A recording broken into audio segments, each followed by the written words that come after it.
இந்தாங்க.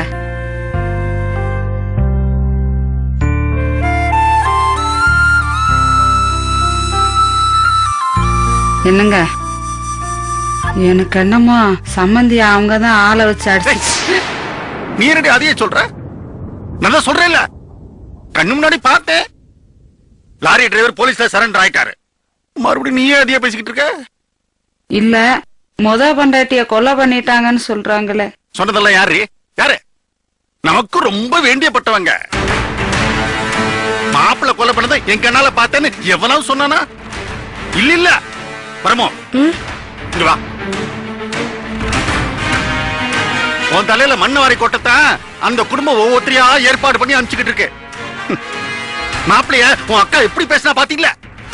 அதை விட அவ புருஷன் வெக்கம் இல்லாம வந்துட்டான், பொண்டாட்டிக்கு பறிஞ்சு பேசிக்கிட்டு. ஏன் இவன் அக்காவை துரத்தி அனுப்பல? நேரம் எல்லாம் என் நேரம். எனக்கு ஒரு கெட்டது பண்ணோம்னா எல்லாரும் ஒண்ணு கூட்டிடுவானுங்க. கடைசியில நான் தான் அனாதையா. என்னங்க அண்ணா, வா புஷ்பா. நீ பாரு புஷ்பா, என்னை புறம் போட்டு போயிட்டானு புஷ்பா. எல்லாரும் என் கண்ணுல மண்ணு தூரானுங்க.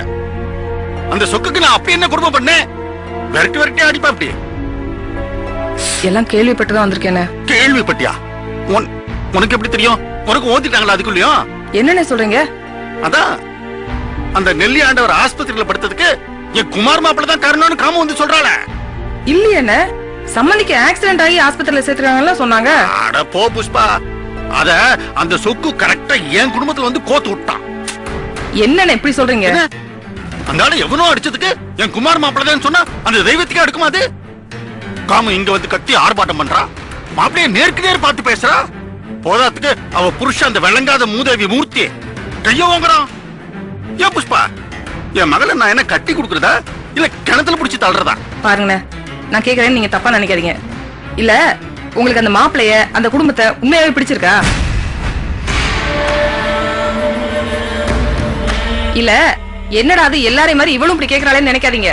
நான் சண்டை போடவோ இல்ல நியாயம் பேசவோ இங்க வரல. ஒரு மூணாவது மனுஷிய கேக்குறேன், சொல்லுங்க. சரி, மாப்பிளைய பாத்தீங்க. அந்த மாப்பிளைய அடையாளம் காட்டினது யாரு? ஜோசியர் தானே. அந்த ஜோசியரோட நடவடிக்கை எப்படின்னு உங்க எல்லாருக்குமே தெரியும். அப்புறம் எப்படி உங்களுக்கு அந்த மாப்பிளைய பிடிச்சது? சரி, அதை விடுங்க. மாப்பிளைய பாத்தீங்கல்ல, பார்த்ததுக்கு அப்புறமா தான் அக்கம் பக்கம் விசாரிச்சிருக்கலாம்ல. அத நீங்க செய்யலையே. இவ்வளவு ஏன் சொக்கண்ண அதை பண்ணாரு இதை பண்ணாருன்னு சொல்றீங்களே, சொக்கண்ண என்ன பண்ணாரு? மாப்பிளைய பிடிச்சிருந்தா போதும், நல்லவனா இருந்தா போதும், அவனே கல்யாணம் பண்ணி வைக்கட்டும், நமக்கு என்னன்னு தானே இருந்தாரு.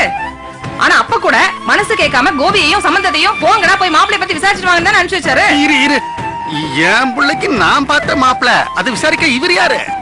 அது யாரா அனுப்புறாரு? எனக்கு எவன் ஆகாதோ அவன் எதுக்கு அனுப்புறாரு? பாருங்கண்ணே, தயவு செய்து நான் சொல்றத கோவப்படாம கேளுங்க. கோபியும் சம்பந்தமும் வந்து சொல்றத பார்த்தா மாப்பிள்ளை வீட்டுக்காரங்க வந்த விவரம் ஒண்ணும் சரியில்லைண்ணே. அவன் பொண்டாட்டியை அடிச்சு கொண்டவனானே, அவனுக்கு போய் நம்ம பொண்ணை கொடுக்கணுங்கிறீங்க?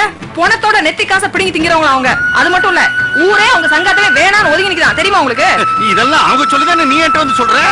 வைத்திருச்சல் நல்ல இடமா இருக்கு கிடைச்சிருச்சுல்ல, அந்த வைத்திருச்சல். பாருங்க, அவங்க சொல்றாங்க இவங்க சொல்றாங்க, அதெல்லாம் விடுங்க.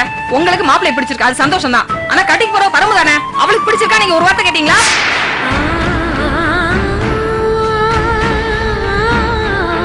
இப்போ உதாரணத்துக்கு நம்ம மகா எடுத்துக்கோங்க. பாண்டிய பிடிக்காம கட்டி அது வந்த பிரச்சனை எல்லாம் நமக்கு தெரியும்ல.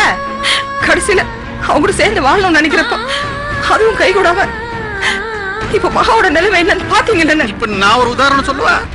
நீ சொன்னியே மாப்பிள்ளைய விசாரிக்க போனாங்கன்னு சொன்னியே, அந்த சொக்கு மகன் கோபி அவன் தான் சொன்னா காமமூர்த்தி லவ்வுறாங்க, காதலிக்கிறாங்க, ரெண்டு பேரையும் கட்டி வைங்கன்னு சொன்னான். அவனும் நம்ம வீட்டு அழகிய பார்க்க சௌரேறி குதிச்சுல வந்தான். கடைசியில கையில கால விழுந்து சேர்த்து வச்சான். புடிச்சுதானே ரெண்டு பேரும் கட்டிக்கிட்டாங்க. இப்ப என்ன நடக்குது? அவளை தினந்தரம் மூஞ்சில அடிக்கிறான். போடி உங்க அப்பைய விட்டுக்கிட்டு விரட்டி விடுறான். அவ இங்க வந்து அழகிய பார்த்தா இவனுக்காக இப்படி அலைஞ்சான்னு தோணுது. புஷ்பா, பிள்ளைங்களோட பிரியமோ பெத்தவங்களோட விருப்பமோ நல்ல இடமா அமையணும். அதான் நமக்கு முக்கியம். சமந்தி வாங்க. சமந்தி வாங்க. சம்பந்தியமா வாங்க. வாங்க மாப்ள. ஆமாமா, இது என் தங்கச்சி புஷ்பா.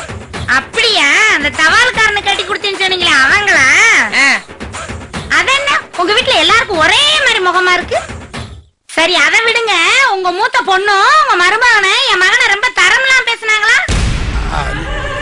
தலையெழுத்து என்னங்க? தலையெழுத்து. சமந்தி அந்த தலையெழுத்த மாத்தத்தான் நாங்க வந்திருக்கோம். இதுக்கு போய் தலையில அடிச்சுக்கிறது. அவங்களுக்கு வகுத்தரிச்சா பேசுறதுக்கு 1000 காரணம்.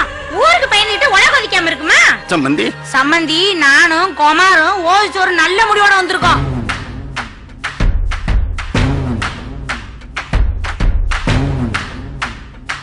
சொல்லுங்க சம்பந்தி. கல்யாண நாள் தொலைவட்டா இருக்கனால கண்டவனு கை நீட்டி பேசுறான். பொண்ணு வீடு உங்களுக்கு சம்மதம், எனக்கும் சம்மதம்.